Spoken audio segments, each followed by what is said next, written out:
입니다. 빌립보서 2장 1절과 2절 말씀입니다. 신약성경 319페이지에 있습니다. 빌립보서 1장 2절 말씀 찾으실 줄 알고 제가 봉독해 드립니다. 그러므로 그리스도 안에 무슨 권면이나 사랑의 무슨 위로나 성령의 무슨 교제나 긍휼이나 자비가 있거든 마음을 같이하여 같은 사랑을 가지고 뜻을 합하며 한 마음을 품어. 아멘.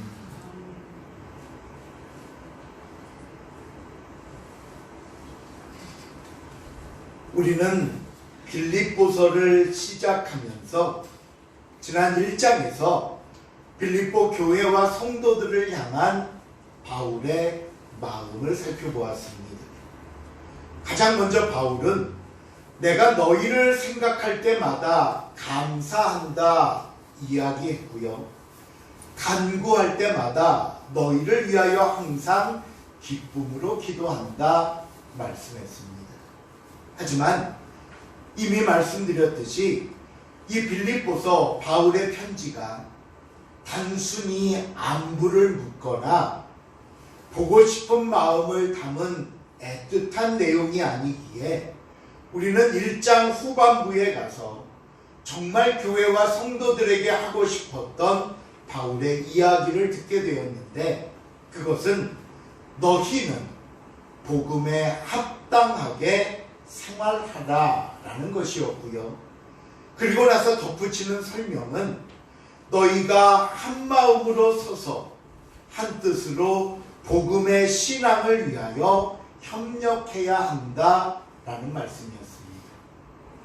결국 우리는 바울의 이 말을 통해 당시 빌립보 교회 안에는 한 마음, 한 뜻이 되지 못해 일어난 문제가 있었음을 짐작하게 되었고, 바울은 이 문제를 바로잡고 해결하기 위해 이 빌립보서를 기록해 보내게 되었음도 알게 되었습니다.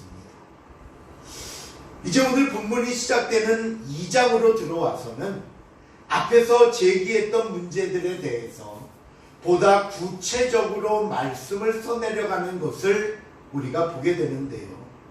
그래서 2장 1절부터 18절까지 말씀은 빌립보 안에서 가장 중요하고 핵심적인 내용을 기록한 것이다 라고 이야기하고 있습니다. 자, 그럼 이제 우리가 그 중심으로 들어가면서 한 구절씩 살펴보도록 하겠습니다. 먼저 1절을 보시면요, 이렇게 말씀이 시작됩니다. 그러므로 그리스도 안에 무슨 권면이나 사랑의 무슨 위로나 성령의 무슨 교제나 긍휼이나 자비가 있거든 이라고 말씀하고 나서 이어지는 2절에 보니까 한 마음을 같이하여 같은 사랑을 가지고 뜻을 합하며 한 마음을 품어 라고 말씀합니다. 이 말씀은 너희가 왜 마음을 같이하고 같은 사랑을 가지고 뜻을 합하며 한 마음을 품어야 하는지를 아느냐? 라는 질문입니다. 왜 교회와 성도들이 한 마음 한 뜻이 되어야 하는지에 대한 이유를 묻는 것에 해당되고요. 그렇다면 이 질문의 대답은 뭐냐? 그 대답은요, 뒤에 나오는 것이 아니라 이미 1절의 대답이 먼저 나왔습니다. 1절 다시 한번 읽어볼까요? 1절 말씀 시작. 그러므로 그리스도의 무슨 권면이나 사랑의 무슨 위로나 성령의 무슨 교제나 긍휼이나 자비가 있거든. 이 1절과 2절을 풀어보면 이런 말입니다. 너희가 그리스도 안에서 권면이나 사랑의 위로나 성령의 교제나 긍휼이나 자비가 있거든 마음을 같이하여 같은 사랑을 가지고 뜻을 합하며 한 마음을 품어야 한다라는 겁니다. 근데 여기서 저와 여러분이 눈여겨봐야 할 게 하나 있는데요. 그것은 뭐냐면 1절 마지막에 나오는 있거든 이라는 표현입니다. 이런 것이 있거든. 우리가 이 표현만 놓고 보면 야 만일 너희에게 이러이러한 것이 있다면 이라는 조건의 의미로 보여서 혹시 너희 안에 이런 마음, 이런 성품이 있으면 이렇게 해줘야 되지 않겠니? 라는 말씀처럼 보이는데요. 아닙니다. 이 있거든이라는 표현은 조건을 의미하는 표현이 아니라 긍정적인 의미를 강조하는 문장입니다. 그래서 이를 해석하면요. 이미 너희에게 그런 것이 있기 때문에 라는 말입니다. 이미 너희에게 있기 때문에. 너희에게는 이미 그리스도로부터 권면이 주어지고 있기 때문에 너희에게는 이미 하나님으로부터 사랑의 위로가 주어지고 있기 때문에 너희에게는 이미 성령의 교제가 주어지고 있기 때문에 너희에게는 이미 긍휼과 자비가 주어지고 있기 때문에 이렇게 너희에게 이미 주어졌기 때문에 한마음 한뜻이 되어야 한다는 말씀입니다. 그렇다면 오늘 이 네 가지 예수님께서 저와 여러분에게 이미 주셨다는 것들은 각각 무엇을 의미하는 것일까요? 먼저 권면입니다. 저와 여러분은 예수님께로부터 끊임없이 권면을 받고 있습니다. 이 권면이 우리에게 격려로 다가오기도 하고요. 필요에 따라서는 충고와 가르침으로 주어지기도 합니다. 그렇다면 여러분, 왜 우리가 끊임없이 권면을 받아야 되는지, 왜 예수님께서 끊임없이 권면을 주시는 줄 아십니까? 우리는 스스로 나를 그리스도인이라 하고 우리의 몸은 오늘도 이렇게 교회에 나와 예배드리고 있지만 우리의 그 죄악된 본성은 그리스도의 말씀, 하나님의 뜻을 따르는 곳에는 큰 관심이 없기 때문입니다. 하나됨도 마찬가지입니다. 한 마음 한 뜻이 되어야 한다는 사실보다는 어떻게 하면 내가 내 방법대로 할 수 있을까? 어떻게 하면 내가 내 주장대로 할 수 있을까에 더 관심이 있습니다. 그것에 더 큰 노력을 기울입니다. 그러다 보니 성경은 우리에게 하나 되기 위해선, 한 마음이 되기 위해선 끊임없이 권면을 들어야 한다는 겁니다. 우리에게 주시는 하나님의 말씀을 놓치지 말라는 겁니다. 그런데요, 여기서 저와 여러분이 꼭 기억해야 할 게 하나 있습니다. 그게 뭐냐면요, 우리는 이미 설교도 그렇고 성경을 읽을 때도 그렇고 하나님의 말씀은 나에게 주시는 말씀으로 알고 있습니다. 그렇죠?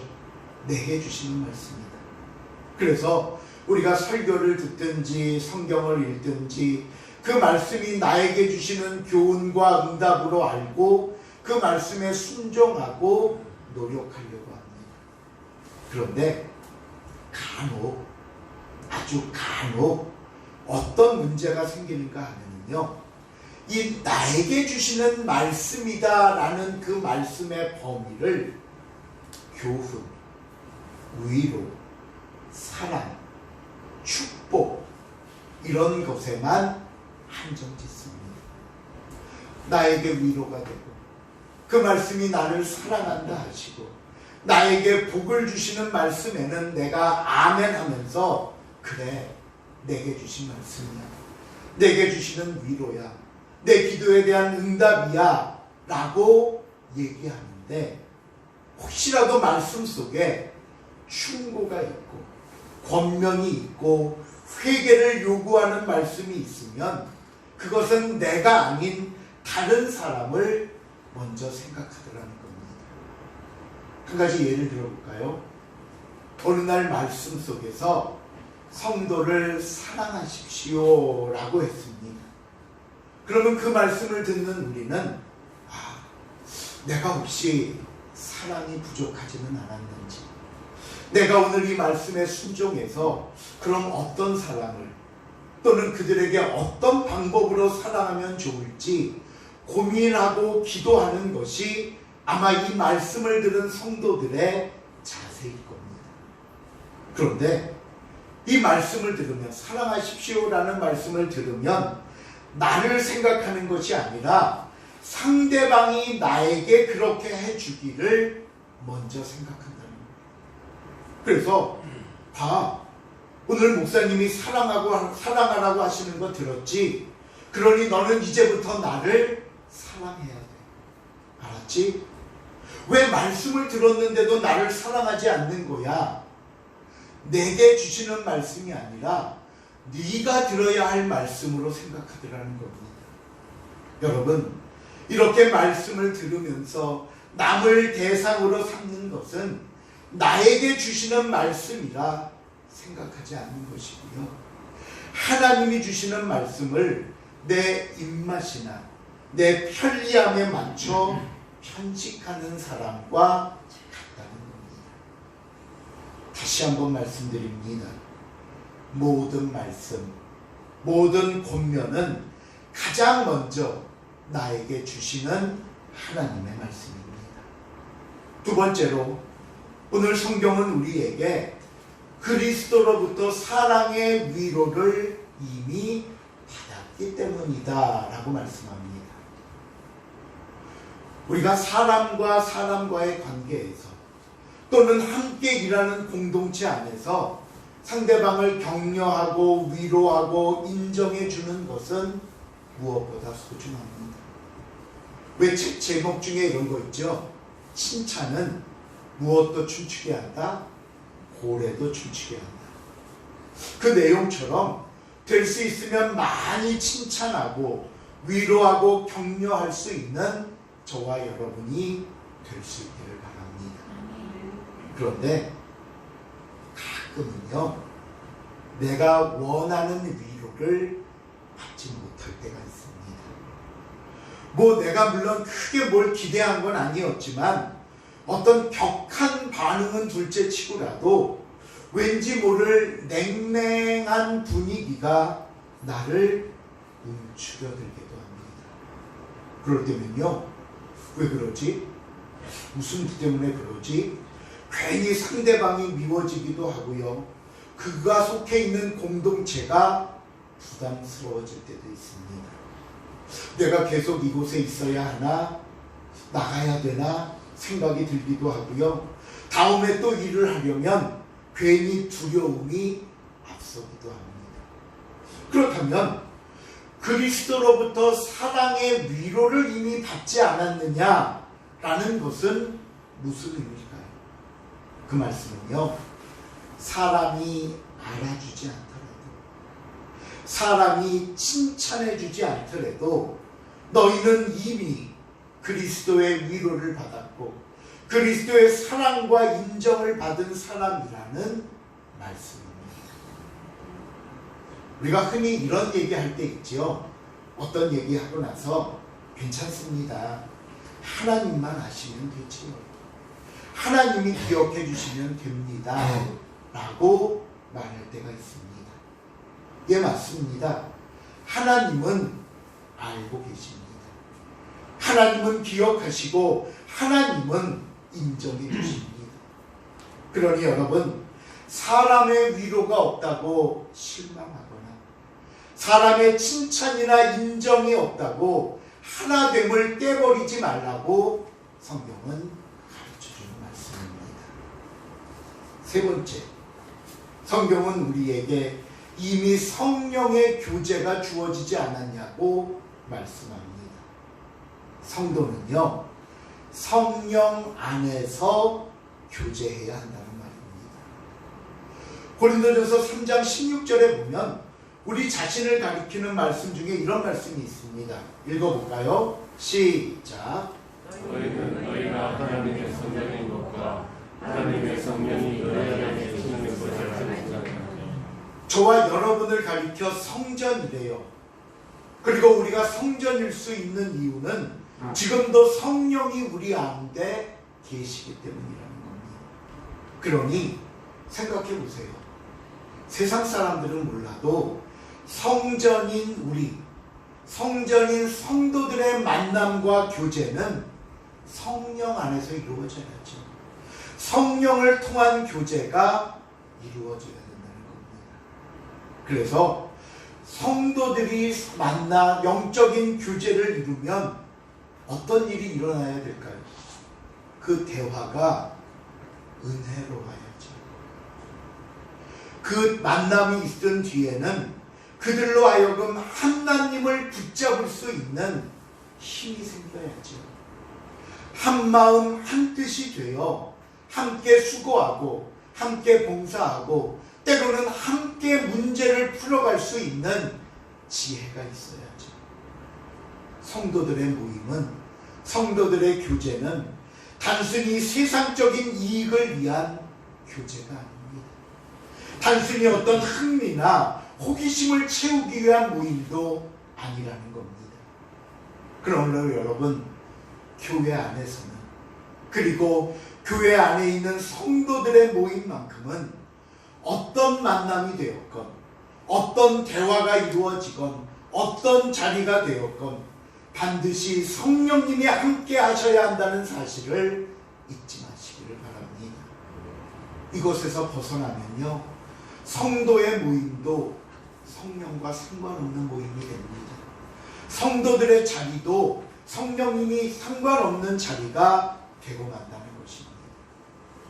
마지막 네 번째로, 우리에게는 이미 긍휼과 자비가 주어졌다라고 말씀합니다. 이 긍휼과 자비를 풀으면 쉽게 설명하면 이런 겁니다. 내가 죽을 죄를 졌는데, 도저히 그 누구한테도 용서받지 못할 죄를 졌는데, 그럼에도 불구하고 그 모든 죄를 용서받은 걸 가리켜 긍휼과 자비라고 말합니다. 그러니 여러분, 받을 자격이 없는 저와 여러분이 그리스도께서 베푸신 긍휼하심과 자비하심을 입어 이 시간, 이 자리에 있게 된 거 아닙니까? 근데요, 우리는 너무 자주 이 긍휼하심을 잊어버립니다. 우리는 너무 자주 이 자비하심에서 벗어나 있습니다. 그래서 사도 바울이요, 고린도후서 4장 10절에 보면 이런 고백을 합니다. 우리가 항상 예수의 죽음을 몸에 짊어져야 한다 라고 말합니다. 이 고백의 의미는요, 우리는 살면서 단 한순간도 내가 예수를 죽인 자임을 기억하라는 겁니다. 잊지 말라는 겁니다. 여러분, 우리가 하나님의 사랑과 예수님의 희생을 말하지만 언제부터인가 그 이야기는 그저 옛 기록 속에 있는 한 이야기에 불과합니다. 나를 위해 예수님이 십자가를 지셨다고, 내 죄를 용서하기 위해 예수님께서 그 희생을 하셨다고 말씀하면서도 예수님을 인한 내 삶의 변화가 하나도 없습니다. 하나도 없다고요. 그런 우리에게 하나님은 끊임없이 그리스도의 긍휼과 자비를 베풀어 주고 계십니다. 내 처지와 형편에 상관없이 내가 얼마나 하나님의 마음에 흡족한가, 내가 얼마나 하나님 앞에 합당하게 살고 있는가를 따지지 않으시고 계속해서 베풀어 주고 계십니다. 그렇다면 여러분, 우리가 그 긍휼하심과 자비하심을 받고 있는데 더 이상 무슨 말이 필요하겠습니까? 우리가 억울해한들, 누구의 잘못을 이야기하고 우리가 누구 때문이라고 말하고자 한들 그 일이 진짜 사실이라 할지라도 그것이 나보다, 내 죄보다, 나의 이 악함과 교만과 어리석음보다 더하겠냐는 겁니다. 예수님이요, 누가복음 13장 2절과 4절에서 이런 말씀을 하셨습니다. 한번 읽어볼까요? 먼저 2절 시작. 너희는 이 갈릴리 사람들이 이같이 행하므로 다른 모든 갈릴리 사람보다 죄가 더 있는 줄 아느냐. 그 다음 4절 다음 페이지 또 읽어볼까요? 시작. 시주 안에서 남매가 무너져 찢어 죽은 이별 사람이 예루살렘에 간 다른 사람보다 죄가 더 있는 줄 아느냐. 사람들이 예수님께 묻습니다. 저 사람은 얼마나 죄를 지었기에 처벌을 받아요? 저 사람은 얼마나 죄를 지었길래 저렇게 돼요? 그때 예수님이 하신 말씀입니다. 너희는 이 갈릴리 사람이 이같이 해를 받음으로 그래 벌을 받고 힘들게 되고 무너지고 실패하고 쓰러지는 것이 다른 갈릴리 사람들보다 더 죄가 많아 이렇게 된 줄 아느냐? 실로암의 망대가 무너져 아마 18사람이 죽었나 봅니다. 큰 사고였죠. 그럼 흔히 우리는 쉽게 이렇게 말하죠. 얼마나 죄가 있었으면 저렇게 죽을까? 당신은 그랬습니다. 그러자 예수님이 아니야. 그 18사람이 예루살렘에 있는 다른 사람보다 죄가 많아 그런 줄 아느냐? 아니라는 겁니다. 아니라는 거예요. 하나님의 긍휼과 자비하심이 끊임없이 저와 여러분에게 공급되고 있습니다. 우리는 이 은혜를 받아 사는 사람들이라는 사실을 절대로 잊지 마시길 바랍니다. 그보다 나아서가 아니라 그럼에도 불구하고 우리에게 주신다는 겁니다. 말씀을 맺습니다. 오늘 사도 바울은 본문 1절과 2절을 통해 왜 우리가 한 마음 한 뜻을 품어야 하는지에 대한 이유를 설명했습니다. 저와 여러분은 그리스도 안에서 권면과 위로와 교제와 긍휼과 자비를 끊임없이 받고 있는 하나님의 자녀입니다. 그러게 여러분, 우리의 생각, 우리의 말, 우리의 행동 모든 면에서 복음에 합당하게 그리스도인이라는 이름에 알맞은 모습이 될 수 있기를 바랍니다. 제가 작년 말에 인터넷에서 그림 하나를 발견했는데요. 거기 적힌 내용을 여러분께 소개하면서 말씀을 마무리하고자 합니다. 나의 삶을 돌아보며 다음과 같이 점검해 보세요 그러면서 3개가 있었는데요. 첫째, 나의 감정은 성령님에 의해 통제되고 있습니까? 내 입술의 언어가 성령님에 의해 통제되고 있습니까? 나의 물질의 탐욕이 성령님에 의해 통제되고 있습니까?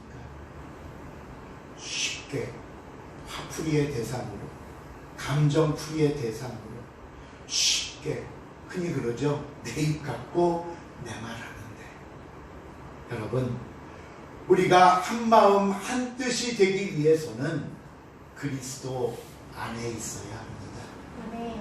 내 삶의 모든 부분이 성령님의 통제 아래 있어야 한다는 사실을 우리가 다시 한번 깨닫고 새해 이 모든 부분에서 내가 은혜 받고 상대방에게 덕이 되는 저와 여러분이 될 수 있기를 다시 한번 주님의 이름으로 부탁을 드립니다. 기도하시겠습니다. 하나님, 이미 주셨음에도 불구하고 받아 누리고 있음에도 불구하고 그것이 때로는 내게 교만이 되었고 그것이 내게 게으름이 되었고 그것이 내가 남을 나보다 없인 여기는 도구가 되었습니다. 주여 용서하여 주시고 주님 안에 한 마음 한 뜻을 품어 그리스도의 사랑으로 나아가며 주의 뜻을 이루는 우리 귀한 모습들 되게 하여 주시옵소서. 감사드리오며 예수님의 이름으로 기도하옵나이다. 아멘.